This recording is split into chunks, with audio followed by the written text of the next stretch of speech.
Entonces, ahora estamos con el exministro del Interior, el señor Mariano González. ¿Cómo está? Buenas noches. Muy buenas noches, qué gusto saludarles. Sí. ¿Cómo está? ¿Qué dice con respecto a estas nuevas renuncias o paso al costado en la Policía Nacional? Definitivamente es preocupante. El actual director general de inteligencia del Ministerio del Interior y el director de inteligencia, ambos han renunciado y ya fue aceptada inclusive su renuncia, y ha trascendido además que los motivos serían que se pretendía hacer una doble unidad de búsqueda, es decir, la unidad de búsqueda que dirige Harvey Colchado en la DIGIMÍN, o sea, partirla en dos, y por ende también el tema presupuestal, partirlo en dos. Por lo tanto, era una manera de asfixiar a la división de búsqueda dirigida por Harvey Colchado, pero además indirectamente obstruir al trabajo del equipo especial, porque una de las unidades más importantes que contribuye también con recursos al equipo especial es justamente búsqueda, ¿no?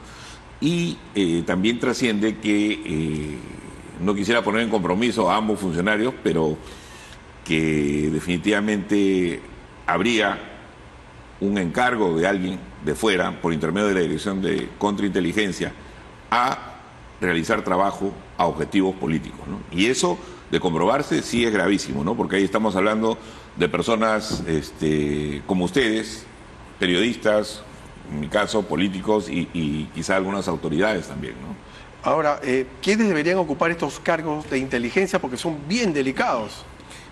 Cuando nosotros llegamos al ministerio nos preocupamos no de colocar amigotes, sino de colocar a gente con una trayectoria además impecable, ¿no? O sea, no solamente el caso de Colchado, estaba el general César Vallejo Mori a la cabeza y venían con todo un equipo, ¿no? De gente, pero lamentablemente todo eso se ha ido moviendo, ¿no? En el caso de Colchado no lo han movido por toda la, digamos, toda la movida que hay a través de los medios, sobre todo, y de la comunidad política y la comunidad de inteligencia, pero sí sabemos pues lo que están haciendo con la denuncia en un procedimiento disciplinario y otras cosas más. Y este tema de la renuncia evidencia, obviamente, también un plan malévolo contra él, ¿no? ¿Qué podría pasar con el coronel Colchado en inspectoría? Es importante resaltar que el general Carlos Tuce, que era el instructor a cargo, independientemente de los problemas que él tenga, pero justamente por un aparente conflicto de intereses, ¿no? Que tenía un tema con los Pasapera, entonces él ha hecho muy bien en decir, doy un paso al costado, me inhibo y que sea otro instructor el que se haga cargo, ¿no? Entonces, se ha postergado por 10 días la notificación del requerimiento a Colchado y esperemos que en ese momento se tenga a un nuevo instructor. Sin embargo, creo que también habría que ver alternativamente otros mecanismos legales, inclusive jurisdiccionales, para evitar que este procedimiento continúe, ¿no? Sí, doctor, justamente la fiscal Marita Barreto, la coordinadora del equipo especial, ahí había adelantado que evaluarían la posibilidad de presentar un recurso constitucional, un recurso jurídico para evitar una acción de amparo. Gobierno. Usted también es abogado, entonces, sí. ¿Qué recursos pueden ser estos para proteger la investigación tanto fiscal como policial de alguna injerencia del Ejecutivo? Definitivamente, una acción de amparo y a la vez una medida cautelar de manera inmediata que paralice todo este procedimiento, ¿no? Porque evidentemente creo que el presidente y sus abogados se han equivocado, o no, por decirlo decentemente, ¿no? Pero ahí hay definitivamente un plan muy maquiavélico, ¿no? O sea, pretender de alguna manera que con este procedimiento, mientras dure la investigación, sacar a Colchado no solamente de su puesto, sino del equipo especial, ¿no? Entonces, y penetrarlo probablemente pues con alguien a la medida de ellos, ¿no? Ahora, señor González, ¿usted cree que esto debilitaría anímicamente al señor Colchado, ¿no? Ya que está siendo citado a inspectoría. Y ahora, ¿qué se buscaría con estos cambios en los altos mandos, ¿no? De repente no encontrar a un prófugo, Juan Silva, que supuestamente estaría fugado en otro país hermano, es lo que se maneja, ¿no? Definitivamente el golpe ya está hecho. O sea, anímicamente afecta a todo, al equipo especial y a todos los que estamos alrededor. ¿Por qué? Porque este es un compromiso con el país, ¿no? Independientemente podemos tener coincidencias o discrepancias, inclusive políticas o en las formas de cada quien. Pero lo que sí estamos claros en que esta es una gran oportunidad de que no solamente la policía y el Ministerio Público hagan un trabajo contra la corrupción, sino de que se empiece a encontrar la verdad.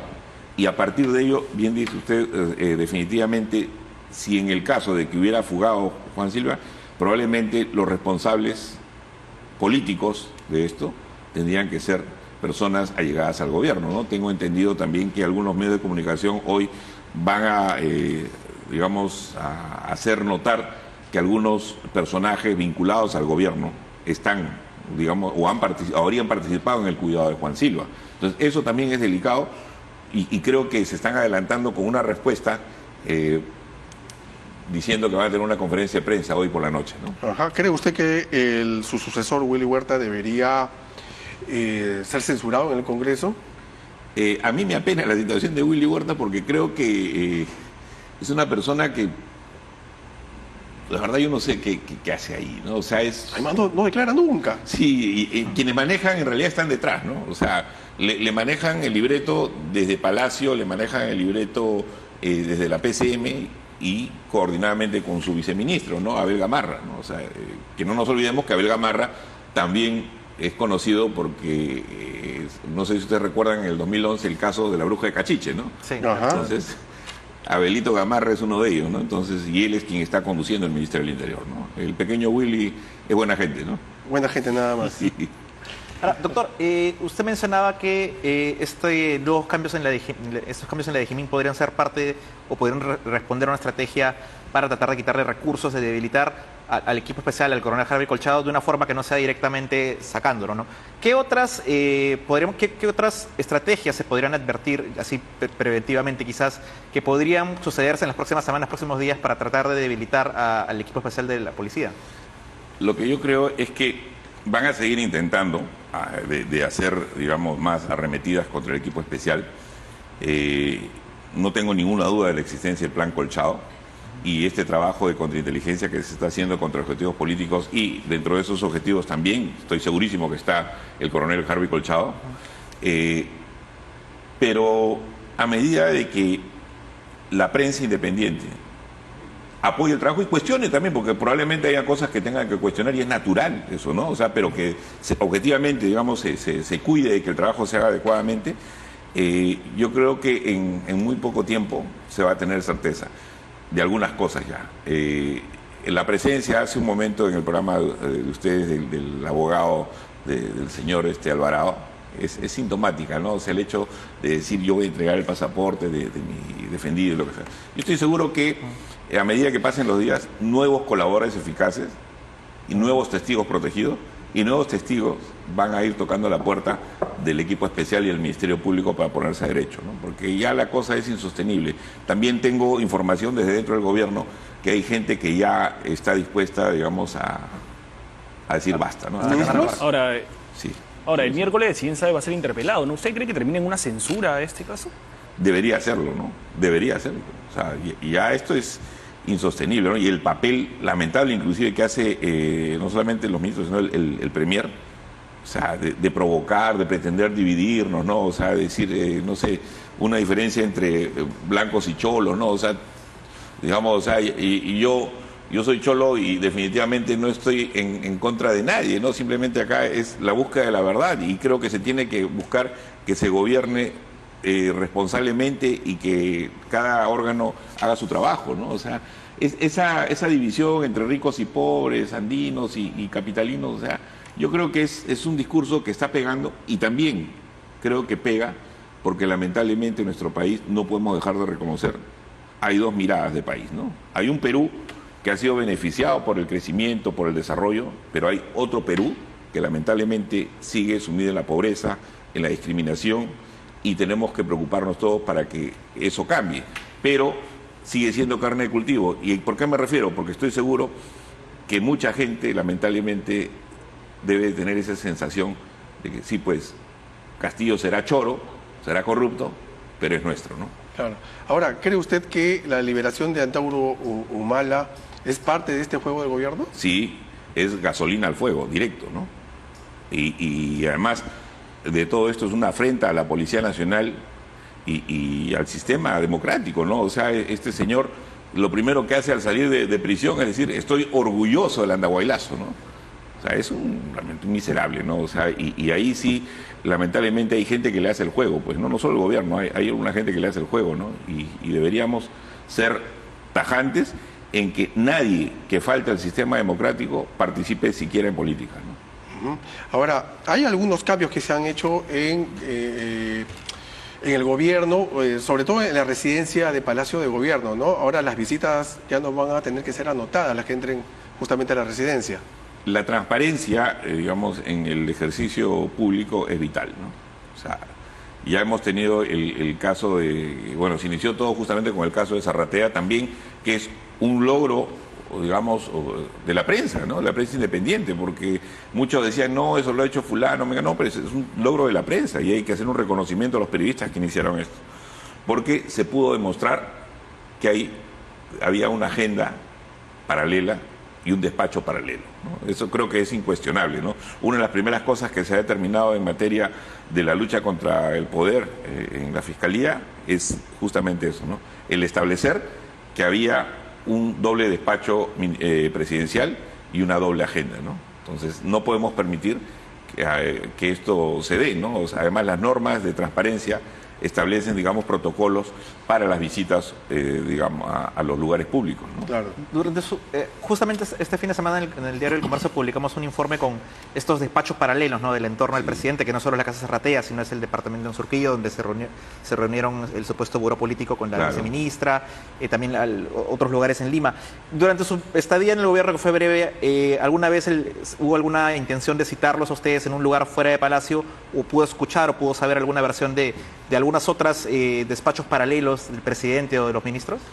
No, pero tengo entendido que los gabinetes ¿paralelos? Descentralizados servían, digamos, para articular, digamos, agendas con las bases, con las regiones, con las bases, ¿no? Entonces, en los 15 días, el único gabinete que hubo fuera y en Cajamarca, al que no asistí porque justamente estábamos monitoreando el tema del secuestro de los periodistas y un gran operativo con la idea contra el sicariato en materia de construcción, no pude asistir a ese, y ese fue uno de los motivos por los cuales supuestamente me sacaron por flojo, ¿no? ¿Y por qué cree que han bajado ahora la frecuencia de estos consejos de ministros descentralizados? Porque ha habido voces, como la mía propia y otras más, no solamente al interior del gabinete, sino también de fuera, y críticas muy, muy serias, en que es un gasto innecesario del presupuesto, ¿no? O sea, cada avión y helicóptero de las Fuerzas Armadas que se despliega, definitivamente eso genera un gasto enorme, ¿no? Entonces, desplegar gente, porque obviamente los ministros y el presidente no van solos, va una avanzada previa. Todo ese equipo de avanzada genera un costo. Claro. El traslado de los ministros, el traslado de los equipos, el traslado de gente, a veces inclusive hasta de cosas que llevan a los consejos, o sea, no es un gasto realmente innecesario, improductivo, y además que se pierden horas hombre, ¿no? Es decir, los ministros y ministras pueden estar trabajando y produciendo de otra manera. Pero además son promesas, ¿no? Son solamente promesas. Parece que o hace campaña o hace gobierno el presidente Castillo. ¿Qué cree usted? Yo creo que es verdad, tiene razón cuando critica, por ejemplo, que hay gente que no aceptó los resultados. Sí, es verdad, hay gente que todavía sigue, digamos, con la teoría del con fraude. la teoría del fraude. Yo creo que eso ya pasó, ya ha sido superado ese tópico. Pero quienes alimentan justamente son ellos mismos, ¿no? Desde el gobierno, porque da la impresión que siguen en campaña, ¿no? Yo lo dije cuando se produjo mi salida, o sea, la impresión que tenía era que no había piloto ni copiloto, ¿no? Es decir, más grave, y que no se entienda mal mis palabras, es muy grave la corrupción, pero más grave aún es el desgobierno que tenemos, ¿no? Es decir, no hay un presidente que sepa gobernar, y no hay un premier que sepa lo que se tiene que hacer. Ahora, señor González, constantemente los ministros se vienen reuniendo en Palacio, ¿no? Hoy Sí. a las 8 hay una conferencia. ¿Qué cree que va a exponer ahora Aníbal Torres, ¿no? Después de estas supuestas investigaciones, ¿no? Incluso... Sí, Sí. Incluso el tema de Colchado, también volviendo un poco a representar este tema, cuando a la hermana de la primera dama, estamos hablando de Jennifer, supuestamente la van a buscar a Palacio, no estaba Henry Colchado, estaba salido igual que la juez. ¿No cree que había un complot ahí para poder ocultar ahí al Sin hermano de duda, Colchado? los seguimientos legales del equipo especial demuestran que la señorita Jennifer subió del aeropuerto de Cajamarca a un avión, llegó al aeropuerto de Jorge Chávez, se trasladó hacia el Palacio de Gobierno y nunca más se supo de ella. Y por arte de magia apareció en la puerta de la Fiscalía. Entonces no hay duda que ella estuvo ahí. Ahora, las cámaras tampoco las quieren entregar. Igual, es el problema de las cámaras. Pero lo que usted también estaba diciendo sobre el tema de los ministros. yo haría un llamado fraterno, digamos, a la Contraloría de la República para que verifique, no tanto así como el caso de los consejos descentralizados, como los ministros ayayeros, ¿no?, que le hacen la corte al premier y al presidente. O sea, esas horas, hombre, que pierden, por ejemplo, en fungir de abogados, gastan recursos, vehículos, gastan teléfono, gastan horas hombre, ¿no? Entonces, esos recursos definitivamente no le pertenece a Pedro Castillo en tanto sea investigado. Y ellos no pueden pretender hacer el trabajo de abogado. Por último, para eso el presidente contrata a sus abogados, ¿no? Y ellos están dejando de ser ministros para ser abogados. Me refiero concretamente al grupo más cercano, ¿no? A Chero, a Salas, a Sánchez, a Aníbal Torres, ¿no? O sea, digamos, son los que andan ahí muy cerca a él, ¿no?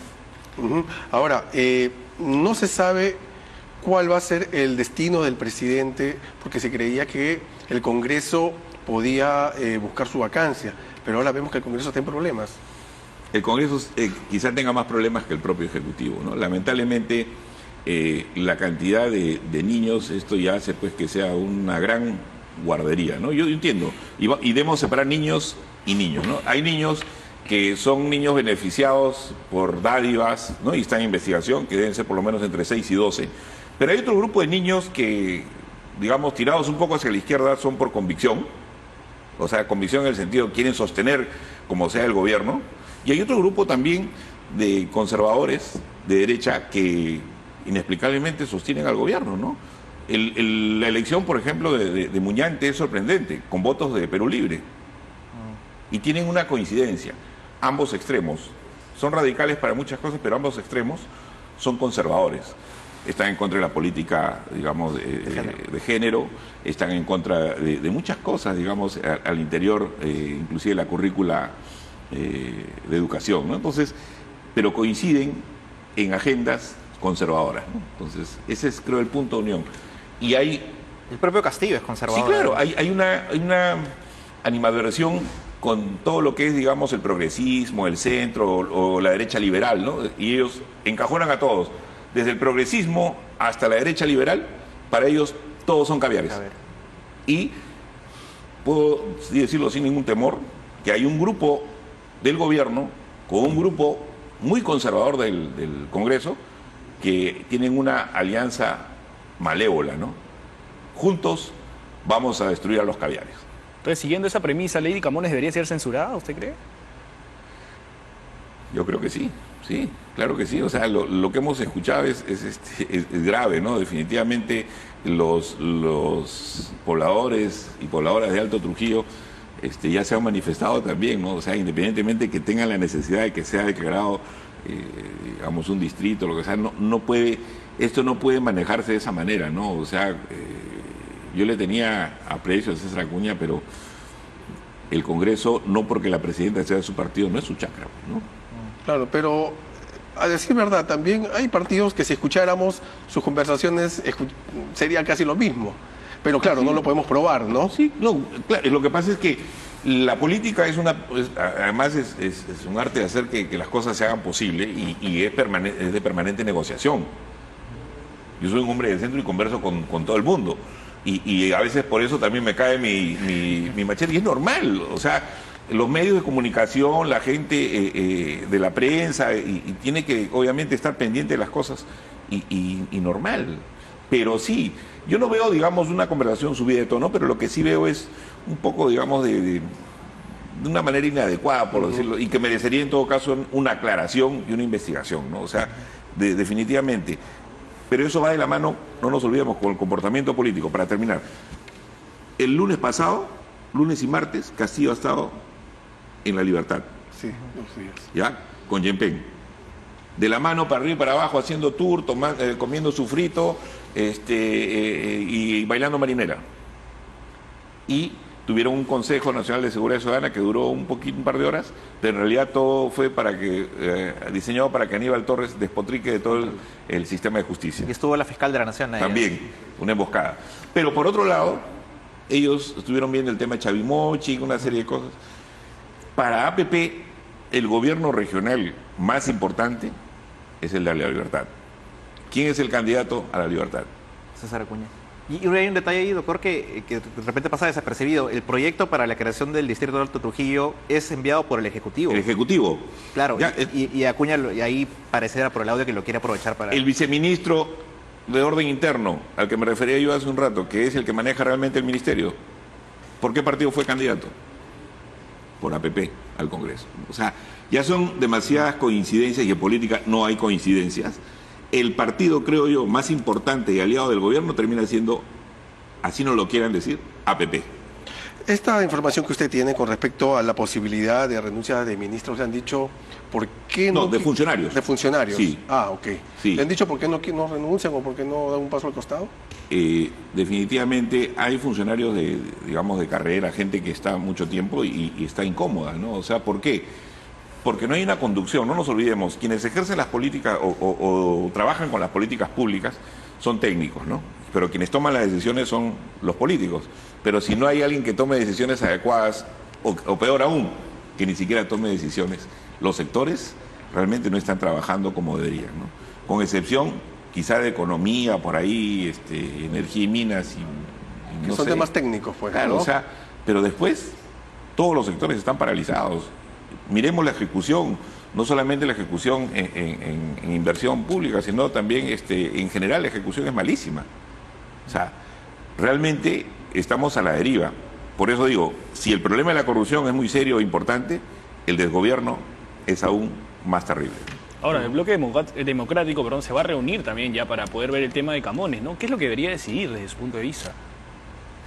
Yo creo que la única forma, el único desagravio que podría tener Lady Camones y la mesa directiva respecto a los últimos hechos es que se dejen de cosas y decidan ya, ¿no?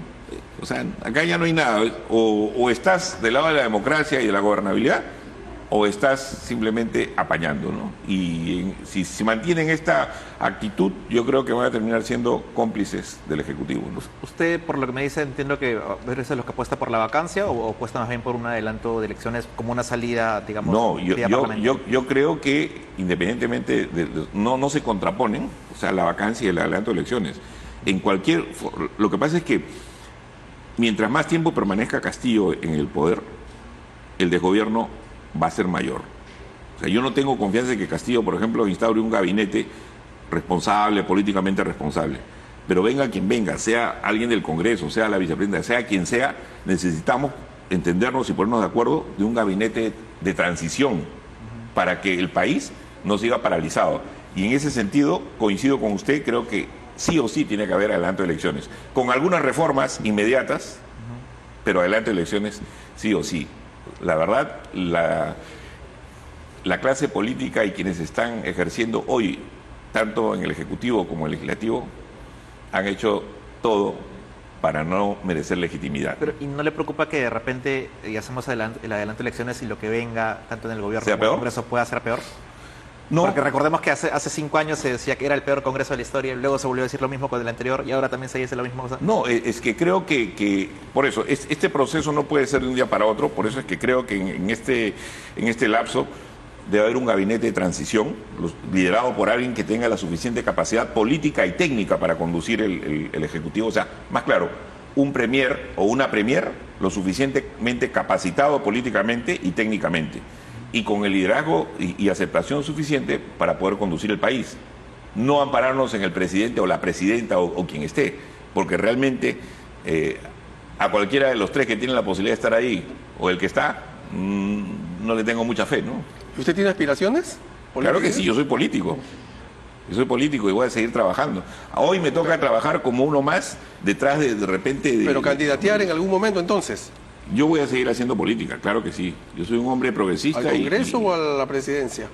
Donde me toque, ¿no? Donde ¿Algún me toque. partido le ha contactado?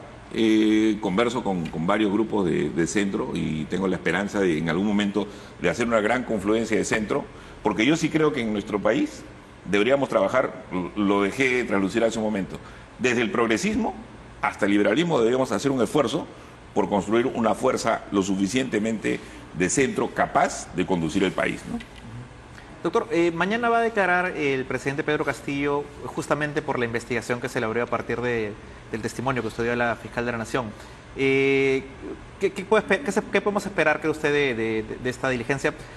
No, el abogado de Pedro Castillo ha confirmado que por lo menos que van a asistir, pero no sabemos si va a guardar silencio o si va a declarar. Pero coger el silencio, como la vez pasada también, ¿no? Para mí es sintomático, digamos, este anuncio de conferencia de prensa. O sea, yo lo que creo es que van a tratar de seguir enlodando el proceso de investigación, ¿no? Ahora, sí creo que todos estamos llamados, y me refiero a quienes hemos participado directa o indirectamente en esta situación, digamos, de investigación, y todos estamos llamados a abrir un poco más, digamos, y a manejar mejor la cosa. Concretamente, la Fiscalía está llamada a informar mejor, a comunicar mejor. El equipo especial está llamado también a tener resultados más contundentes, y quienes apoyamos desde atrás y empujamos también estamos obligados a manejarnos mejor, ¿no? Ok, doctor. Le agradecemos mucho su presencia aquí en Patio de Honor. Esperemos que no sea la última, ¿no? Que venga, Claro que sí. Y de repente viene como candidato, quién sabe, ¿no? Muchas gracias. Muchas gracias. Gracias a Venimos ustedes. luego de este corte comercial.